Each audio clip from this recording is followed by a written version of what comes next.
Золото Ингушетии. Футбольная команда филиала Ставропольского техникума медицины и отраслевых технологий триумфально выиграла всероссийский турнир Лиги первых по футболу. Победители чествовали в Сумже. Турнир проходил среди студентов СУЗов и вузов в Махачкале. В ожесточенной борьбе с лучшими командами из 13 регионов России именно футболисты из Ингушетии доказали свое абсолютное превосходство.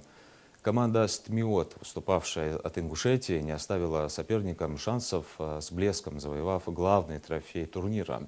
Второе и третье места разделили Чеченская республика и Херсонская области с Луганской Народной Республикой. Это всероссийский турнир был сродни чемпионату России, настолько был уровень высокий этого турнира. И эти ребята просто иногда драматично в поединках вырывали победы и сделали эту победу для нашей республики значимой. Впервые, чтобы вы знали, впервые для нашей республики этот трофей был привезен и сейчас находится здесь. Лучшим игроком турнира, всего турнира был признан наш игрок Ислам Досхоев.